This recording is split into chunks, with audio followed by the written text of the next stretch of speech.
वो पुराना झूला अंजलि और उसके छोटे भाई अमित गर्मियों की छुट्टियों में अपने दादा दादी के गांव गए थे। गांव के घर के पीछे एक बहुत पुराना घना बाग था जिसमें कई तरह के फलदार पेड़ लगे थे। बाग के बीचों बीच एक विशाल बरगद के पेड़ पर एक लोहे का जंग लगा झूला लटका हुआ था। दादा दादी ने उन्हें उस झूले से दूर रहने की सख्त हिदायत दी थी। कहते थे कि वो अशुभ है। रात की आवाज। एक दिन दोपहर में जब दादा दादी सो रहे थे, अमित ने अंजलि से कहा, दीदी चलो ना झूले पर झूलते हैं। दादा दादी को पता नहीं चलेगा। अंजलि पहले हिचकिचाई, लेकिन अमित के बार बार कहने पर मान गई। वे चुपचाप बाग में गए और झूले पर झूलने लगे। झूला चर्र चर्र की आवाज कर रहा था, मानो कोई पुराना घाव खुल रहा हो।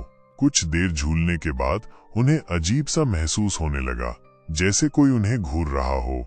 उन्होंने एक दूसरे की तरफ देखा और जल्दी से घर लौट आए। उस रात अंजलि को नींद नहीं आ रही थी।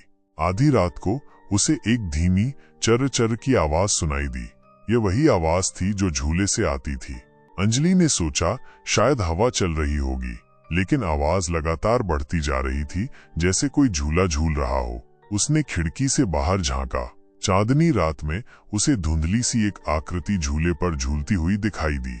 वो कोई इंसान नहीं लग रहा था, काली परछाई। अगले दिन अंजलि ने अमित को बताया कि उसने रात में क्या देखा। अमित पहले तो डर गया, लेकिन फिर उसने अंजलि को शांत किया। उस शाम वे दोनों फिर से बाग में गए, लेकिन इस बार वे झूले के पास नहीं गए। वे दूर से ही उसे देखने लगे।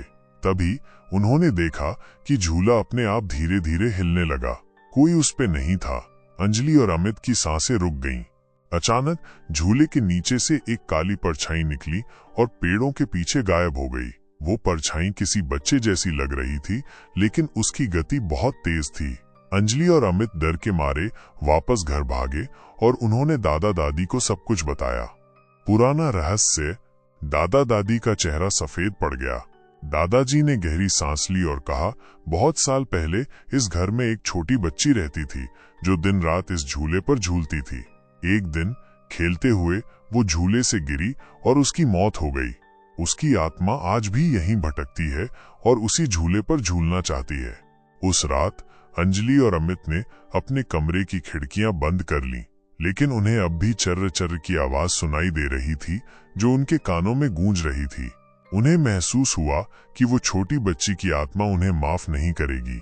और उस रात के बाद अंजलि और अमित ने फिर कभी उस बाग में जाने की हिम्मत नहीं की।